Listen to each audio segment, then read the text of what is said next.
Oh, I was really enjoying that. It was kind of waking me up. I could still hear it. Ah! I needed that little boost of adrenaline. Was that like hardcore quilt rock? Whew. I couldn't hear anything you said. Oh, I was saying, was that like hardcore quilt rock? It was. It was. Yeah. I needed that tonight. Yeah, I've got a soda here because I'm kind of pooped. Same. Oh boy. Yep, Yeah. I'm kind of pooped. I We've had a very busy past 7 days, have we not? Wait, was it only 7 days? Sometimes it felt like it had gone by really, really fast, and sometimes it felt like, Yeah, I guess it was 7 days. Hi, yeah, it felt like it Marvin. had been a really long time. Hey, Oh, Modar. Yes, we are really live. We are really here. Hey, Marjam. wait, are we? I don't know. I'm not We sure if are I'm peeping live. yet. The question, are we alive? That's a Oh, different question. okay. Okay. We are here in the flesh. We have made it back from seminar. I'm just tired. My brain is mush. But Yeah, like in a good way. In a good way. well, exactly. Exactly. It's the kind of exhaustion that you're like, okay, once I have rested and recover from this, I'm going to be so excited because I have lots of things to think about. Hey, Jan. Well, Um, and that's why we were so good to put the stream and I must say the first stream about seminar, we've decided like there's going to need to be multiples or else that stream's going to be 5 hours long because yeah. Yeah. we've got content, we have quilt exhibits, we have museum tours, we have some video from seminar. I might have a couple of embarrassing photos, maybe. Now I made threats and I will make good on those threats if pictures of me looking super ugly get shown. So I'm putting No, that out not there, of you guys. you, not of you. No, other Oh, okay. people. No, other Oh, people. okay. But All good then. everybody, so we're not talking about seminar tonight. We've got No. stuff to talk about. But let me just real quick, before we get, I will give you a little teaser here, and I will show you something. For one, what am I doing here? I wanna share that. We're just gonna real quick here. We do want to look at our schedule to remind everybody. So yeah, we're all done with all this red stuff. Here we are on the 10th here. So Friday at 7 p.m. is going to be our dual stream, all the seminar tea. Um, lots of super fun things to talk about. We're really going to have to talk about how we want to like cut all that up into different things. And then Stephanie goes back into her normal schedule next Monday. On Wednesday, the 18th, we're going to do a needlework nights, which is all about Mauchline. Stephanie has seen the goods. She shopped a piece of the goods. So now she has, well, does that mean well, no, you have more Mauchline than that. That's just your first Uh, piece of fernware, right? right, correct. And I've also told my mother the other piece that she's going to buy from you for my birthday. Yeah. So, yeah, so we're doing that and we're gonna go back into some normal stuff, but we're gonna have to, I don't know, guys, hang tight because we might have to either add some stuff or move some stuff around or change up some things to fit in all the seminar goodness because there's a lot of stuff. We didn't even grab as much content as I was hoping that we would because just things move so quickly, but we did get a lot. So I did want to remind you about that. And then just hold on one second while I get the next thing here. Just one little teaser. Oh God, where's my thing? We're gonna Inception for just a sec here. Ooh, sorry. Here's a picture that our friend Anne took of us doing our social media presentation. Stephanie has decided that Anne is now the official photographer for pictures of Stephanie and I. Anne may not agree with that or like that, but she did take some really decent pictures of us, so I have to say. Yep, and our social media talk went really well. So I just figured I'd give you guys this with our seminar badges on and stuff. So I just figured I'd give you that little bit of teaser. You may have already seen this photo if you've been on like the Facebook or whatnot, but I just wanted to start with just a little something something. So Yeah. I have to find out where I was now. Okay. So before we do anything else, let's just give the assignment for next week. Next Oh, Tuesday. thanks, Maradum. You are sweet. So next Tuesday is the 17th. We're going to read chapters 3, 4, and 5. The Sears National Quilt Contest, and then ending with the making Little Do Something. So it's pages 38 through 75. It's a lot of pictures, don't worry. And then Stephanie has our next I book. have chosen the next book. It is Mhm. going to be To Honor and Comfort Native Quilting Traditions. And you can find this book online. It was, let's see, make sure that I'll grab links for our affiliate things later on, so be sure to check around for those later. yes. So yeah, this is from 1997, Museum of New Mexico Press and Michigan State University. It's based on a show that was at in New Mexico. It is a super awesome book. I've looked at all the pictures. I've never read it, so that's why I picked it. Oh, It's been in my to read pile. I'm pretty sure I have it, but I don't. Oh, well, and Mardim says I need this book. Thank you. Yes, you Perfect. do. Yeah, and it's really, I have to say, it's really good. It's very well written. The bits and snippets I've looked at. Good. Well, I'm pretty sure I have it, but if I don't, it's just one more for my collection here. So before we like dive in, I just wanted to we did see Mary Kay when we were in seminar. She's probably lurking around. Hi, Mary Kay. She was nice enough to give us some notes on things. And I just wanted to mention just a couple of like intro little notes that she had on here, like the fact that this was the first book that she had authored alone. She'd co-authored Quilts of Tennessee with Betts Ramsey. And that book had a cutoff date for 1930. So then she said, I realized after writing Quilts of Tennessee that we were missing an opportunity to actually talk with living quilt makers who quilted in the 1930s.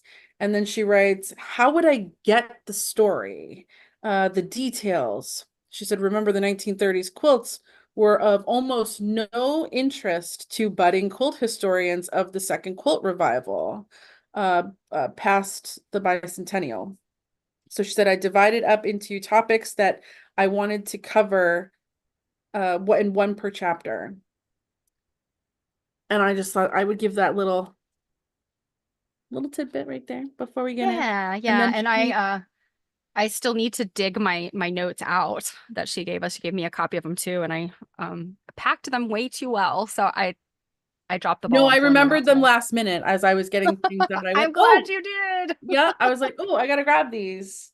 Yeah, as long as one of us remembers, then we're good. Then we're good. Yeah. So do we are all of our announcements done? We Our get announcements into are it? done. Take it away. Take it away. Okay. So this is one of my favorite books. I am obsessed with the 30s. I think that there's so much interesting stuff there. And as I've learned more about quilt history and learned about like the first colonial revival and all of those things that were going on, and then we get into the 30s and we have the Depression. My grandmother was a Depression baby. She was in her teens, well, in her elementary school to teens years. And I mean, there's a lot of this stuff that just resonates with me. So I'm excited to read this. I have read it a very long time ago. I'm excited to read it again. And there are really some things now, having read it so long ago, and now I know more things. There were a lot of things that popped out to me as I was doing our reading. Mhm. I was hoping we could actually start with the introduction, which is not Mary Kay's writing. It is, oh, I can't remember his name. Robert Cogswell, he was the director of folk arts with the Tennessee Arts Commission. Mm-hmm. And some of the things that he wrote, I was like, huh, this is so interesting. So the diversity of quilts, I think, is an important thing to understand about this era. I think people often get stuck into the whole idea of making do and feed sacks, and feed sacks are not technically Depression era quilt material, by the way. Flour sacks, yes. Feed sacks, no. Feed sacks are really more later on in the decade, on into the 40s. This printed flower, dresses and things, that kind of stuff. That's not actually Depression. So, that was something I learned from this book. But anyway, a couple of the things that he said that I wanted to point out. First of all, let's see, XXI or XII, that's page 12. Oh my God, I don't remember the Roman numerals anymore. It's the second page of the introduction. So, okay. And it's the second column, and it's a pretty big quote that he uses from Louise Edelman, who talked about her mother, Ida Atchison Rohrer. And this is where, if you're not aware of sort of the controversy about the 1933 Sears quilt contest, the Century of Progress quilt contest, essentially the too long didn't read is this. The quilt that won was not made by the woman who entered it. Oh, I remember that. Yeah. Ran a little workshop, but she didn't do the quilting and all that stuff. She paid other women in their community to, cut and piece and then quilt. And so essentially this woman's mother pieced the top. And then she said she wasn't sure who did the quilting and the binding, but it was probably some of the other women in this community. And then that quilt wins like the grand prize, which was like $1,000. I mean, I think it was $1,000. At the time, it was like life-changing money for people. And what is so disappointing about this is the woman, her last name is Caden. Where is it? Margaret Caden. She was not a depressed person. She was not struggling with the effects of the Depression. She was not poor. She wasn't living in poverty. The money was, I'm sure, a great for her, but it wasn't like this life-changing win that it could have been for some of the other women. And she did not share any of this money with the women. It says mother didn't get more than probably $25 for the piecing. So it was like she got paid kind of her rate for making this thing. And it's really, really a lot of ick. Right. Marodim says enough tea in that spill for a Boston Tea Party. Right? Yes. And 56K Connection says some Milli Vanilli level controversy. 100%. So yeah, this is something that I had heard. I think Mary Fons, way back during Quilt Nerd, she talked about this. And it wasn't until I actually read Mary Kay's book where I was like, here's like straight from the woman's daughter's mouth. This is really what happened. And it's so icky. And the quote ends with the women who work for them. It was Depression times and they had to have their jobs. That was the reason my mother kept her mouth shut. And it just breaks my heart, So that's something I wanted to point out that story. Right. And then the other thing that I thought was really interesting that he mentioned, and this is on page XIV, page 14, right? Where he talks about the Century of Progress quilt contest. And he says, this took full advantage of this national network. Contests were an emerging popular cultural phenomenon that publicly institutionalized American competitiveness. Beauty, music, recipe, marathon dance, and even preaching contests proliferated in the years of the Depression. I thought that was so interesting. And I'm like, yeah, we are a competitive bunch of people. I mean, I don't consider myself to be particularly competitive. Me either. But if you think about sort of like American culture, we do kind of have a lot of competitiveness about us. And contests are such a big aspect of, You know, I just think like marketers use contests, brands use contests. You know, it's definitely something that's sort of, I think, just built into our Americanness.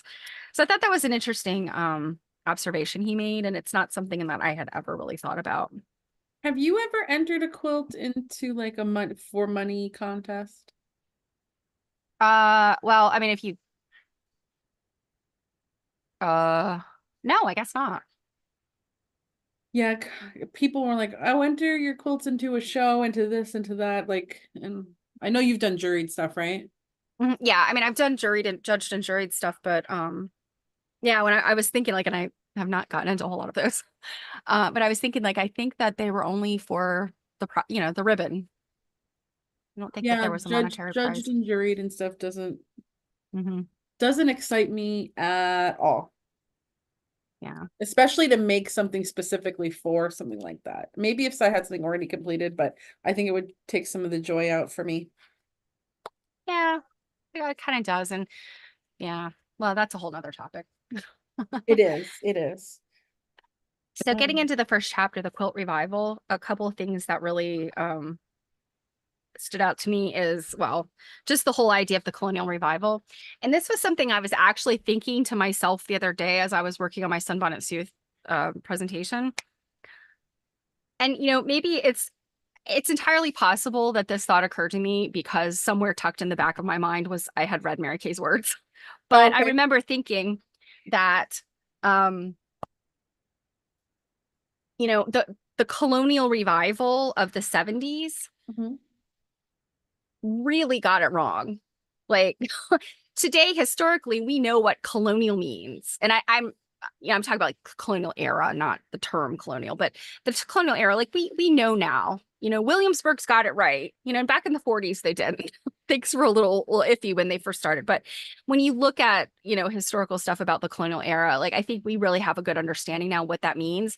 But even in the 70s, people were like, oh, you know, the olden days, and it was very romanticized. And now from, you know, hindsight looking back, I can see that this colonial revival of the 70s, like some of it was colonial, a lot of it was Victorian.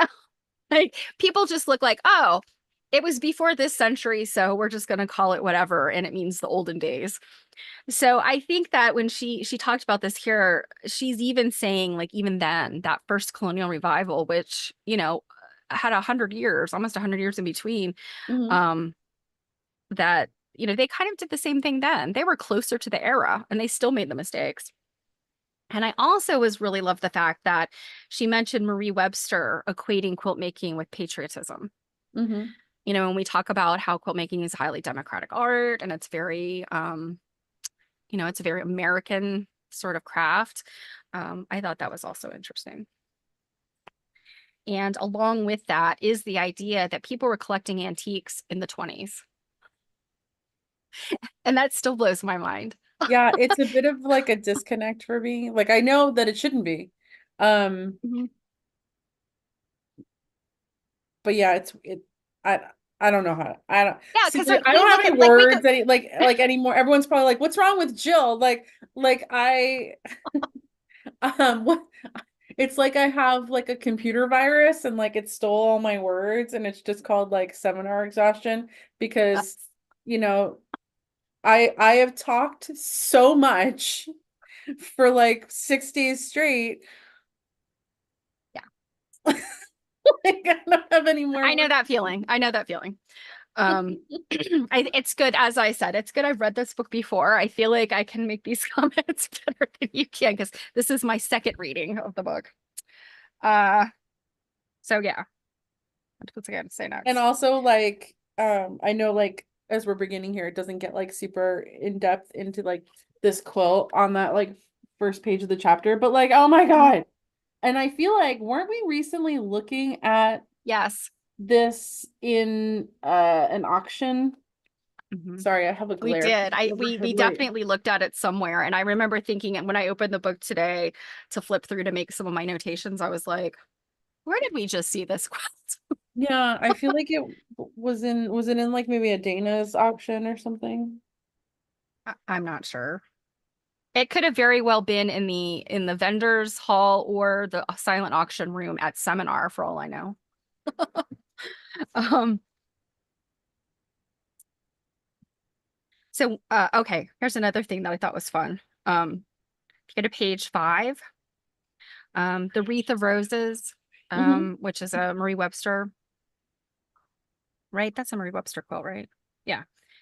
And I love the fact that it said she offered the pattern in the 20s, but in an advertisement in House Beautiful magazine in 1932, she announced reduced prices on this quilt and others. Mhm. I thought that was really interesting. How often do you see any kind of business, much, I mean, a quilter, and, she actually made quilts. She wasn't just like owning this company that did a thing.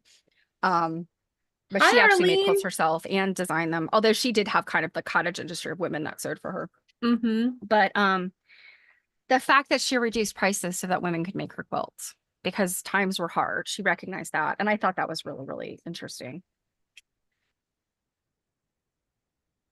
Um, mhm. Another example of that is on page 9, where we're talking about the actual maker, Beulah Watkins Marshall. Her husband was a circuit minister. And he took his salary in produce instead of cash when he I had thought that to. was cool. Yeah, and you hear a lot of stories like that. I think like doctors. I think there was another somewhere in later in the next chapter, maybe they were talking about a doctor, or they Mary Kay talked about a doctor that he struggled as a doctor because his patients couldn't pay him, but he still treated them, and it sounded like he went over and above. Um Well, so and yeah, I go ahead. love this little like note here where like when Reverend Marshall performed a wedding, he was given a wedding fee, which he handed over immediately to his wife to buy special fabric for her craft work or whatever. Yeah, I like that too. I thought that was really sweet. Um let's see.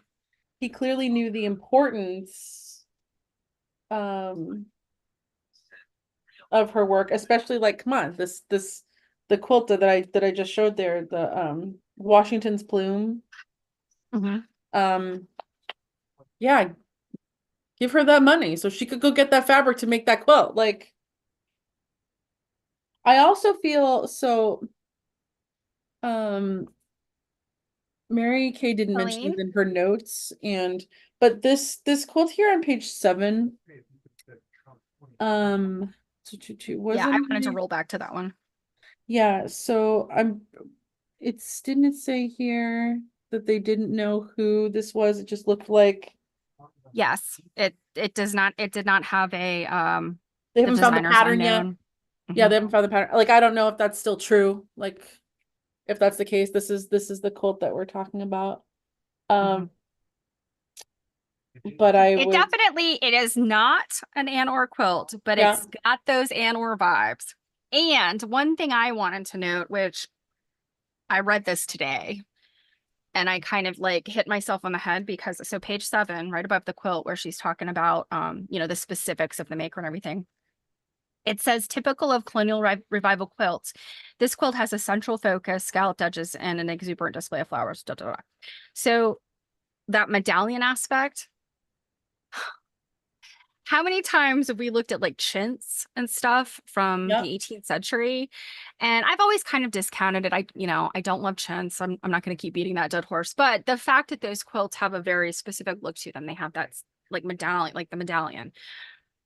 And looking at this stuff, it never even for a second occurred to me that colonial revival, even though the content, like the colors are different, the content itself is different, they're doing these medallions because it's colonial revival.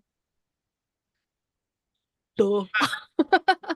Yeah, I don't know that I would have made that connection either. Only for one, because the thing that this book is going to do for me is it's going to help me to kind of put time relevance in with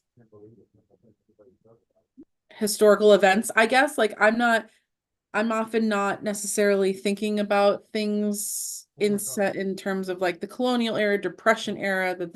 Mhm. My brain's just not trained to do that. And I'm kind of jealous of people that can just kind of recall you know, those events of time. So that's one reason I'm excited that we're going to look at something that's like focusing on a particular era instead of just quilts, you know, because we often see like, how many times do you see book titles that are just like quilts 1900 to 1950?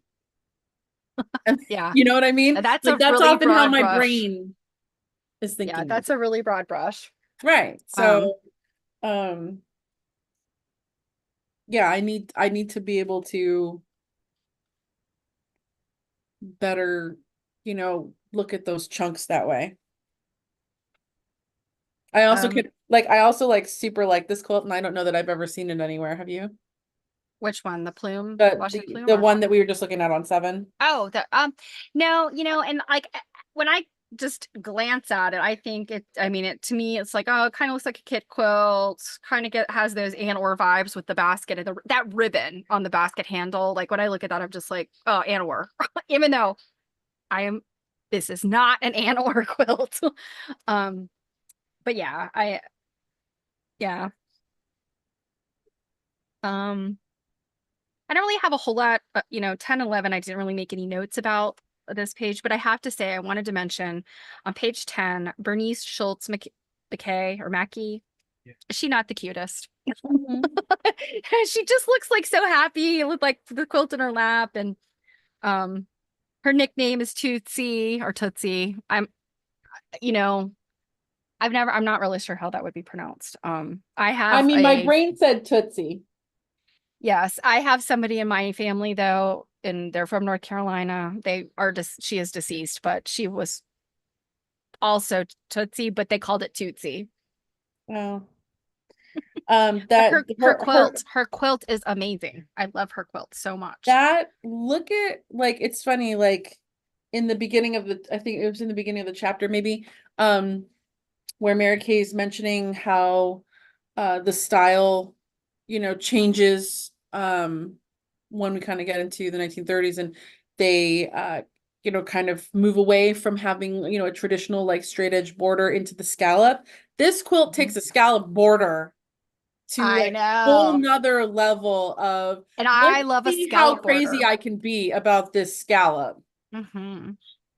I love a scallop border. And you know, I like this. I love this quilt. I know it's a Rose Kretzinger design. And I think she said in here that it was originally intended to be pink, but she used red, and that kind of dusty green is like super indicative of that time period. That sort of dusty green is very 1930s. But I like the fact that it is red with that dusty green instead of pink. Yeah, the red is so striking. Jan also pointed it is that really she striking. started it at 12. Yes, right? Again, let me point out that at 12, what was I doing at 12? I might have been in dance class, but like I was not. Steph and I also often use this when we're talking about looking at samplers that young girls have made at, you know, it's age 5, and we're like, yep, couldn't tie my shoes. Yeah, I was just mastering shoe tying at that point. Yeah, for sure. But this binding, I mean, not this binding, this border and this edge treatment just blows my mind. There's so much work in this quilt, you know, the applique and the piecing. You know, got that tiny little sawtooth piece for, you know, sashing around each of the blocks. It's just master quilty kind of stuff. And I also love that the sawtooth border around, she didn't like super duper plan perfection in that sawtooth border. It looks like she just kind of let it fall where it may. And I love that for her, because I don't think everything needs to be perfect all the time. Yeah, and I do know that sometimes, even with hand piecing, where you kind of like things have a little bit of wiggle room, you kind of end up like making those little pieced borders and things. If you don't have, well, I don't know. I guess what I'm saying is, if you don't have a rotary cutter and good rulers and all that stuff, I don't even know how you get some of those things to work out, even though there is that little bit of wiggle room with hand piecing. And there's nothing wrong with how it ended up, even though No. you could tell if you look at the corners, it's not perfect. Which doesn't matter. It Marodim doesn't take away. Marodim said at age 12, I had learned weaving, cross-stitching, embroidery, felt applique, needlepoint crochet, candle wicking, and quilt piecing. I'm like a Victorian outlier. Tim, Ah, crack me up. that, that's quite an achievement. I mean, I haven't even learned all those things now. Like, Um, so I'm quite yeah, behind. The next I one, had done a couple of those things at 12, but not very many of them. as we're moving into like the next page and we Mhm. start talking about like tracing, there's mention of like tracing patterns and things like that. Mhm. And then getting into um The transfer patterns. yes. So on the So that was bottom, something, another thing that I was like, you know, well, this kind of like it was bananas for me. On the bottom of page 12, the second column, it says Sears Roebuck and Company offered perforated quilting patterns and stamping wax. We knew this. No mhm. more tiresome marking of quilts in the old-fashioned way. The stamping outfit included a packet of stencils and traditional quilting patterns and a jar of black or yellow paste. This is the part that blew my mind. The quilter simply placed the stencil on the quilt and rubbed the paste lightly over it with a cotton ball dipped in gasoline that left on the cloth a dotted line to follow when doing the quilting. I was not aware of this cotton ball in gasoline. And then Mhm. later on, There's on the next page, there's the letter that yeah, was it it's Lena like this, that Davis was kind of sent just to, like, this yeah. might be really stinky because I did this last night. And I'm just picturing, like, opening this like paper parcel with like a quilting block, and you're like, oh, there, there. Gasoline! Like, I know, right? Um, yes, I knew you were gonna call that out. As soon as I read it, I was like, oh, here we go with the gasoline. If it's not gasoline, it's kerosene. It's a yeah, wonder like, that people's like quilt projects didn't just go up in flames as they were trying to. well, also like, you know how I know we've like talked about this before. I'm not really sure in which I mean, obviously in the context of stuff being old, it could have been like sewing tools or something like that, but Right, there's Jan? this Exactly. misconception, right, that everyone in antique times were really The olden smelly. days. We're really smelly, like especially in like, before we had the modern bathing practices. And that has been highly like debunked because we thought Mhm. people just didn't wash anything. So everyone's walking around thinking, wow, it must have been really BO-y back then, which, Not BOE at all. Everybody smelled like gasoline. yeah, that's what I'm thinking now. I'm like, maybe we've been wrong this whole time. Like maybe people weren't walking around smelling like BO. Maybe everyone just smelled like gasoline all the time. And Um, like tobacco. Hi, Jen. Jen says, I don't think I've seen one of this medallion medallion baskets with the baskets with the butterflies. butterflies. Yeah. Yeah, I don't think I've ever seen one out Hmm. in the wild either. Um, Hmm. we'll have to ask Mary Kay if she has come across that quilt pattern anywhere else since she's written the book, since this book was written, what, 1990? So Hmm. yeah, Yep. that's a long time to potentially see some different things since then. But So before we move away from this section, could we just mention Addie Lee Daniel? She was married twice because her first husband died. Um, when she died, her daughter had a crochet needle put in her hand with a partially made granny square. I was like, oh my gosh, like that just I right. I mean, I don't have an intention of being buried because I that's not my jam, but oh my goodness. I will Well, go I mean, through you the can have a public viewing. that ugh. But I will go through the crematorium retort with clutching a quilt. I will needle and thread must be in my hand when when I'm sent off. Um, and she said it seems weird, but she just didn't look like herself without something in her hands. I'm like, oh my gosh, like that really touched me. It was at first I was like, Oh, but that is touching. That is very touching. Um, oh, also in the information about the Basket of Blossom quilt, it Hmm. says that Addie's mother and grandmother were great quilters. The shelves on either side of the fireplace in the sitting room were full of bolts of material. I love that because I my own home. I have some built-in bookshelves right beside my fireplace. My husband built them in. And I just sat there, reading that, and I thought, I would love to have bolts of fabric on these shelves, but I think that's the point where my husband would be like, "We're done. We are So, done. There's not one square inch of this house that does not have fabric and quilts in it. We're done." so news flash, I've gotten a message from Mary Kay. She says, no, I've still not found the kit source for Oh, basket with butterflies. I think the maker worked it out herself. interesting. Yeah. I mean, like I said, like it definitely looks like a kit quilt to me, but yeah, I mean, if it's something that collectively a bunch of us, and I mean, Mary Kay, come on, Mary Kay's seen lots of quilts, and if she hasn't seen this one out in the wild, then I guess there's a really good chance that this lady was that creative and talented that she just did this herself.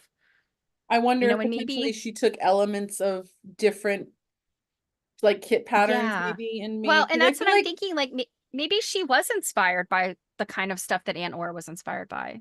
because I feel like maybe like I feel like I've seen like those butterflies before in something, and Hmm. it's we definitely are known for kind of sometimes like Frankensteining patterns when a pattern's not doing exactly When what. it doesn't suit you, yeah, for sure. Yeah. Well, moving on Um, to Ann Orr, are you ready to move on? almost, let me see. Oh, that was a note I made about something else. Oh, Oh, there this. is another message. That basket quilt on page 13 is also page 13. What's on page 13? The basket quilt on page 13 is also a mosh-up. The flowers are a Nancy Page series. And then she says garden bouquet question mark. Um, Yes. what's on 13? And I Where? still, it's when we've actually looked at it shows up earlier on the, what is it, in Oh, the very beginning. yeah, this Yeah. one. After the preface. Yeah. Mm-hmm. Mhm. Um, Now this is what I wanted to point out. This is a Laura Wheeler. Mm-hmm. Does this not look like something right out of the pages of any contemporary quilt pattern?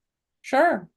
If I was to see that quilt out of context, you could easily fool me into believing that that quilt was made like last week. Mm-hmm. Um, and again, I'm not here to like trash the modern quilters or the contemporary quilters, but I you often see this whole like, look what we invented, look at my new pattern, and it's like, everything's been done before, y'all. It's right here. You just recreated this. And Laura Wheeler, Alice, was it Alice Brooks? Um, like, a lot of this stuff has been done before. And I just thought that was funny. There are so many things that, looking back, people were doing what we consider to be so modern of us, and it was done before. There's nothing modern about it at all. It was, you know. Just Before as we like a move on, I I am, well, considering that we're already 15 I minutes to know, time. I know. Before we move on to Anor, I just wanted to talk about the prison quilt, and that's 20 and 21. The inmates at the women's prison in West Mary Kay Nashville. just said, I love this swing in the center. Look how the maker chose fabrics that make it look like layers. Hmm. Yeah, Which, it does. It's got that like very sort of dimensional. The green recedes, the light colored prints kind of mm-hmm, pop off. It's really a very cool design. mm-hmm. Um, and I think that, and again, just looking at like all of this information, we'll kind of go quickly through this, but the Nancy Page stuff, it was no surprise to me that, you know, all of these companies got their stuff from, you know, people writing in and saying, look at this block. And we're like, oh, that looks great. We'll just publish that as our next column. You know, there was a lot of like, I guess, cross-pollination and just outright theft. You know, people were not credited. Well, and even at the time, was it considered theft? I don't know. Probably not. But, you know, you recognize, like, if I were to draw a little design and then it just gets taken and made into something, like, I would be upset now, but I don't know. Back then, maybe they didn't think like that. I think they didn't. Mountain Mist was Stearns and Foster. They were notorious for not crediting. And who knows? I mean, maybe the agreement was, we're going to buy this from you, but it's going to become our thing. Your name's not going to be on it. I don't know. We know from Florence Pito, though, they pretty much just were like, here's some money, do this thing for us. And then nobody's ever going to see or hear your name. And, you know, we know that stuff happened. But anyway, I just thought it was, again, interesting as you read this. You're like, it's very enlightening. Okay, Ann Orr. I don't know if I love Ann Orr or hate her. She sounds a bit unpleasant in some ways. It's interesting when you consider, well, again, like you were saying, like people aren't necessarily doing things that are new, because all the people today that do all those pixelated quilt images, now I can't look at them and not think of Ann Orr. Ann Orr, yeah. So, and of all of the people that are doing those, and I mean, granted, I know a lot of younger folks are drawn to those types of patterns because they're, you know, they connect very well with gamers and the 8-bit stuff, and it's very, you know, pop culture, but guarantee you not one of them has ever heard of Ann Orr and can understand like the lineage of that look, you know. And it's also one of those things where it's like they were not influenced by Ann Orr, they were influenced by video games. But and Ann Orr was influenced by cross stitch, but it all kind of comes together as like, oh, well, these ideas can spring up in completely unconnected ways. Dim, in relation to the patterns you were talking about, said, that's okay. After they stole patterns, their publications got passed around 100 times, losing them income they had cheated off the creators. So they got their comeuppance. They did, indeed. So Ann Orr, I love the fact she did not do needlework herself. She was the designer. And, you know, we hear that like over and over and over. And it just always shocks me. And in some ways you think, well, particularly with the newspaper stuff, you know, there would be situations where like, there is no way to make this block come together in any sensible way without it being impossible. And it's because somebody drew it and then just said, here, we're going to make this thing. And nobody ever actually made the thing. You know, they did not have pattern testers back then, or at least the newspaper quilts didn't. But yeah, it just surprises me so much, like how we get from like a person who I'm assuming maybe drawing, she could draw, she could sketch, or I don't know, she could design, whatever that means. But she never put needle to fabric. It just shocks me, because I don't know that you would be able to get away with that today, would you? Get away with it how so? Like in the court of okay, let's say, I mean, let's just put like, just to play devil's advocate, we know lots of people. I mean, we just came from seminar. We know lots of people that love quilts and are just, you know, head over heels, but they're not makers. They don't make quilts. They appreciate and collect quilts. Now, if one of those people went, you know what, I love this New York Beauty. I think I'm going to pattern it, and then I'm going to put it together and I'm going to sell that pattern. People expect you to have some instructions in your patterns. And if you're not a quilter, if you don't have somebody write your pattern, you know, write your pattern instruction for you who is a quilter, that's not going to fly. I mean, I'm sure there's lots of patterns out there that are designed by a person that may not be a quilter, but somebody who knows how to quilt puts the pattern instructions together. Oh, so you're saying would it pass if they didn't involve someone? Right. If they just went, I love my quilt here, I'm just going to draw it out and here's the block. And well, you stitch this, this, and this together.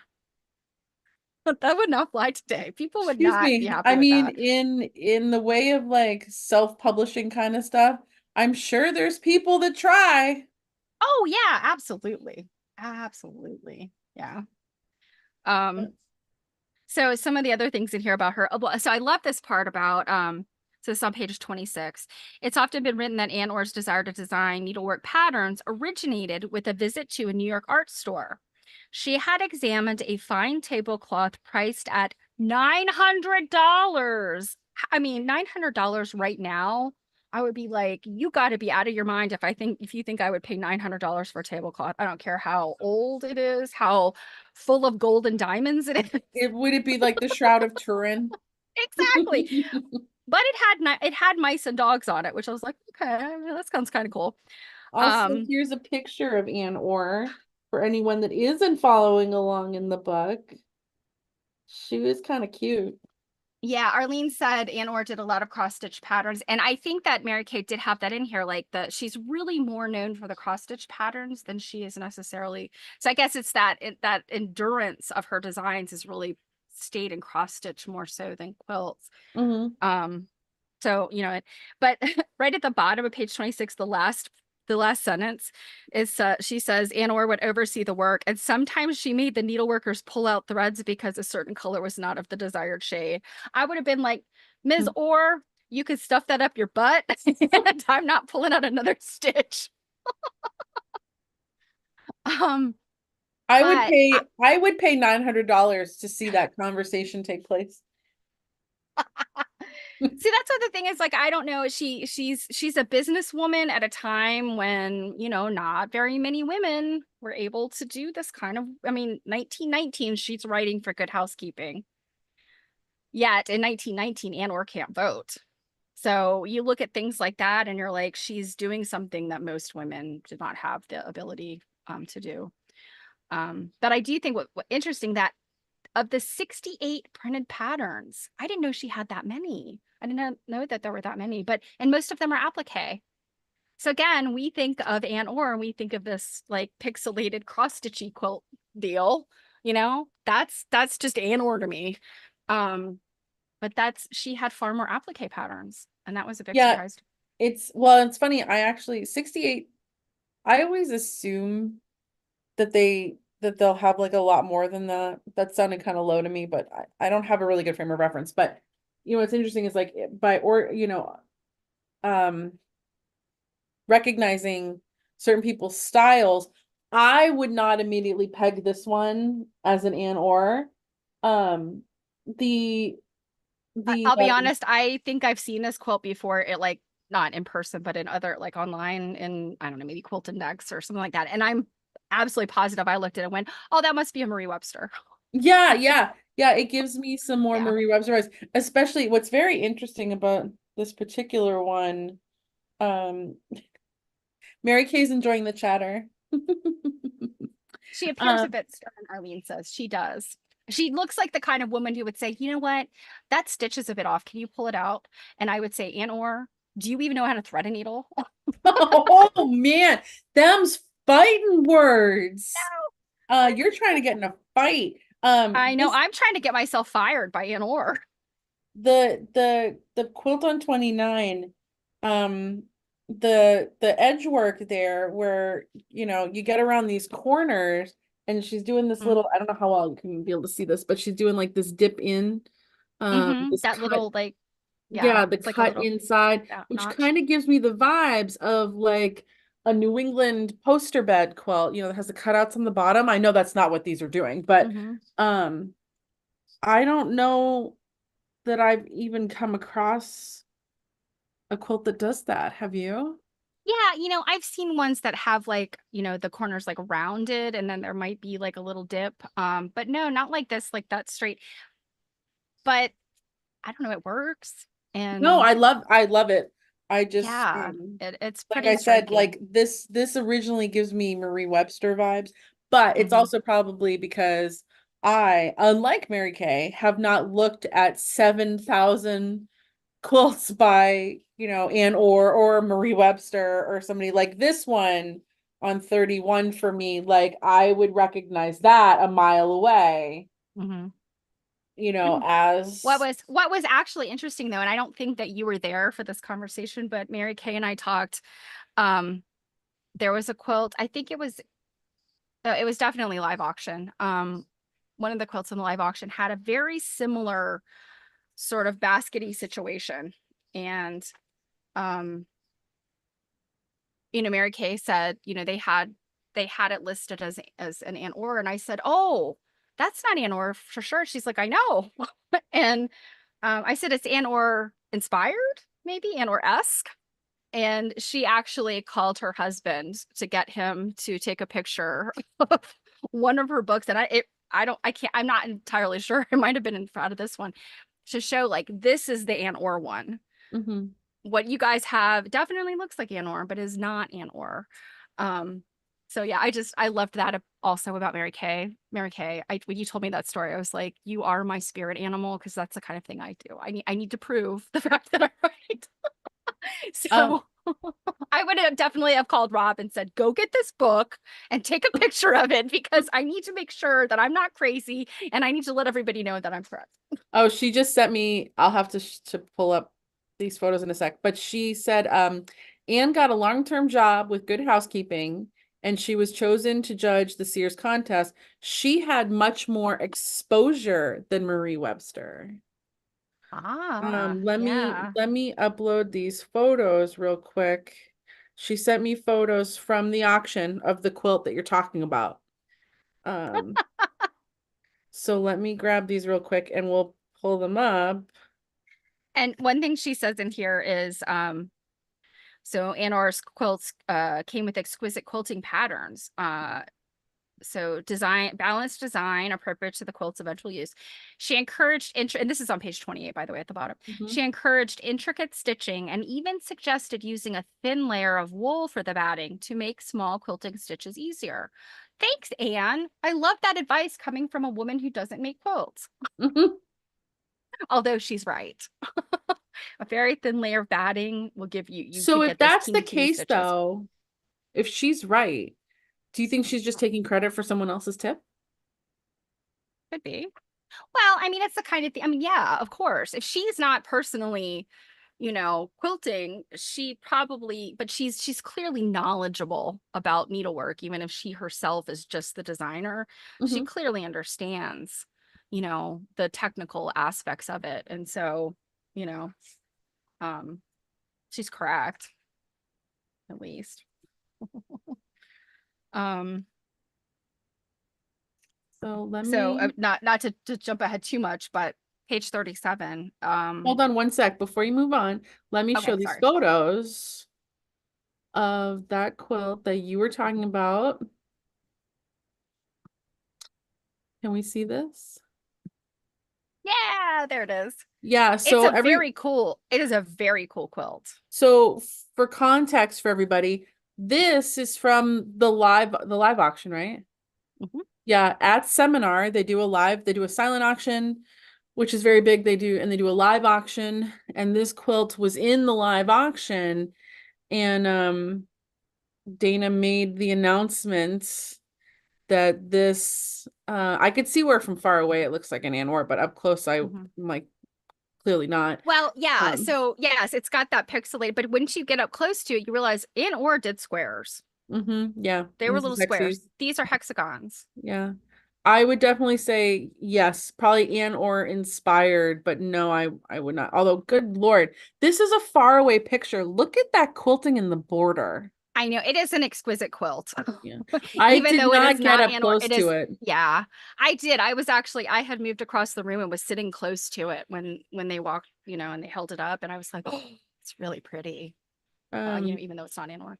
But yeah. to me, I suspect, unless that is just a pattern that I'm not familiar with, to me, that quilt looked like just a very good quilt maker had made that, maybe with Ann Orr inspired, Mm-hmm. an Ann Orr inspiration. Mm-hmm. Um, so jumping ahead to page 37, Mm-hmm. this is another quote from a woman that lived across the street from Ann Orr. And, here's another thing. Ann Orr was a wealthy woman. She was born wealthy. And I can't remember the specifics of Marie Webster, although I don't think Marie Webster was all that. I mean, I think Marie Webster came from like a comfortable family, but it sounds to me like Ann Orr may have been a little bit wealthier. And it's these wealthy women that kind of, they made bigger strides. And I mean, that's the truth today, really. But she says, I don't think Anne Orr knew anything about a needle. My mother told me that. I thought that was strange that someone could do all those needlework patterns without knowing a bit about the needle. So, but I mean, she did, even if she was parroting other people's advice, she still knew to parrot that advice, you know? But the very last sentence on page 37, I mean, kind of says it all. She was a pioneer. And that's why I'm not sure whether I love her or hate her. You know, because again, like a strong, independent woman that she is, she's writing for Good Housekeeping. She's, got these patterns and, she's doing well for herself. And so I'm all about that. But also, wow, that if we'd only had a still of the face you made for a second. I have to say, like, on 36 here, again, like, if people didn't know, about her and you showed this today, especially like the border and how, like, that pixelated border, people would be like, either like, are you working on a 9-bit, like 16-bit? Like, yeah. what's that? Yeah. 8-bit, 16-bit, like, yeah. Which video game is that from? Yeah, like if you kind of squint and you don't pick out the fact that there's colors there that make it obvious that it's flowers, you could kind of be like, what kind of alien is that? What kind of like H.G. Wells inspired like thing is that? Yeah, like I think you Cthulhu. could certainly fool like some younger modern quilters today, that have not seen any quilts before. Like, they're just totally, like, not aware of anything that came before. I think you could definitely fool them into thinking that those were modern quilts. So definitely like a major sense of kind of like an innovative kind of way of seeing your quilt design, I guess, for lack of a better way to say it. Because I don't know what words are. I think they're coming out of my mouth. I'm not sure. Just be thankful you can Is it hear time to say them. goodnight, Jill? Yeah, like, just be thankful that you can hear them and it doesn't sound like I swallowed a pack of cigarettes. Like, So could I just to wrap up and say seminar, did everybody, I feel like all of us by yesterday, we all sounded like we had smoked a carton, even the people that weren't presenters. yeah. So I don't know if it was all the talking, all the laughing. Mm-hmm. You're just talking and talking and talking and talking and talking to 700 different people. And I'm sorry for like the introverts that if like this sounds really stressful, it's really not. Like, I need to decompress at the end of the night. Don't get me wrong. But you're talking to all these people because you want to, and then you see another one that you really want to talk to, and another one that you really want to talk to. And there's only so much downtime, which means not very much, in terms of like when events aren't happening. So you try to do talking really fast, and it's really draining in a good way. Yes, I would. Yes. And I'm an introvert and I did not have my daily know people. And there was a certain point in the week where I was like, I need an hour of zero human contact or I'm going to kill somebody. And I got but that was because you almost really were going to kill somebody. I did. I got like 35 minutes before you came and knocked on the door, but it was okay. It was all good. I was going to say, I feel like I'm one of those friends that don't drain your social battery. Yeah, because it would have been fine if you had really annoyed me. I would just be like, get out. It was all good. And then Merikay added, and you keep smiling. Yeah, but that's the thing. It's even as an introvert and knowing I really needed some downtime, That's what today is for. That's what the end of things is for, because you just kind of keep going, because these are folks that sometimes they really are your once a year friends, and you want to be able to talk to them and spend as much like one-on-one, like in real life time with them as you can. So you just forego the need to have some downtime. And yeah, I think it's clearly showing in both of us. Yeah, and then Mary Kay said, and then the smiles get strained. I came home yesterday, I sat in this chair and I just went like this, like like for the entire evening. Like I barely said anything. I barely looked at anything. I barely moved anything. Um We it's will have we will each have more than one brain cell by Friday, I promise you guys. yes, because there'll be time. I did do a little bit of processing some things. I will tell you, the whole car ride home for me was 3 hours. I didn't turn the radio on. My Oh, brain was so busy. It actually, like when I think about it, it's kind of scary because that meant the car went on automatic pilot. I like don't remember the car ride home. Like because I was so busy processing things. When I think about it, I'm like, is that really dangerous? Maybe like maybe I a little shouldn't bit. do that.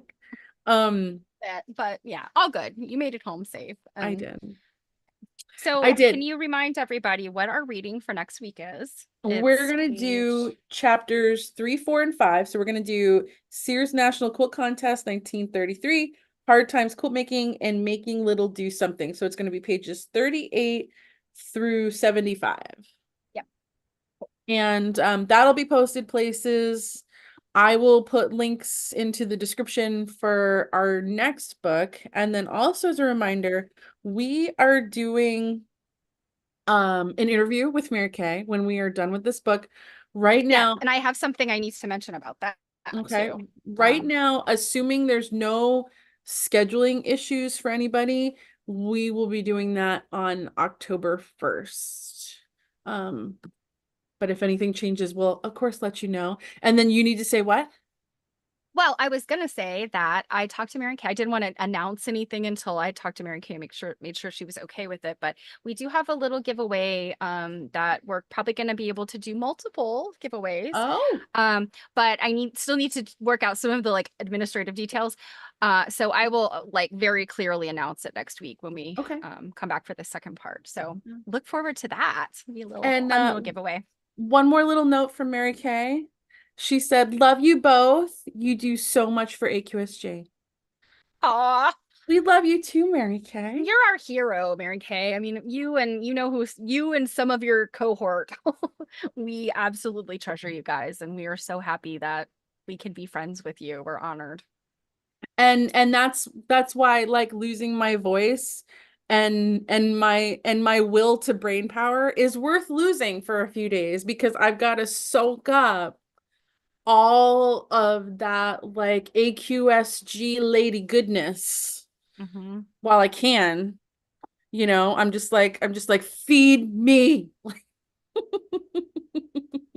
If a value could be put on like the AQSG brain trust of, quilt history and quilt study, oh my gosh, we could probably use that value to pay off the national debt. I mean, there is so much there, so many people that know so many awesome things. And yeah. And they just don't realize how important they are to us. All right, so before I start to cry,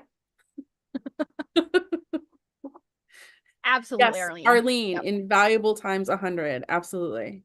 But yeah, no, I didn't cry all of seminar, not once. Remember last year when Laurel Horton gave her speech? Oh, I didn't make Yeah. it through. This year I was really good and I held it together. So we can't talk about this anymore. Yeah. I got a Misty a few times, but Yeah, yeah, all I'm good. not, I'm not gonna, like, I don't have, my wherewithal is down, so I don't have the stuff to hold it together. So On that note, we'll yes, this see is a you good guys place. on Friday. Just a reminder, Friday is not going to be Friday's an oddball stream. It's going to be a co-stream. It is going to be on Twitch as well as here, and it's going to be at 7 p.m. in the evening. So Because mark we your have a lot to calendars. talk about. Oh my God, yeah. Yeah, we'll have to get into planning who's doing what, when, where, why. Mary Kay says goodbye to everybody via my text messages. We love you, Mary Kay. I hope you're And, having fun at on your trip. and good night to everybody else. Thank you so much for showing up after us being on Ah, hiatus for a week. yeah, it's so great to see you guys. We missed you. We We did. definitely missed you. So, all right. Well, we'll see you in a few days. Have a good night.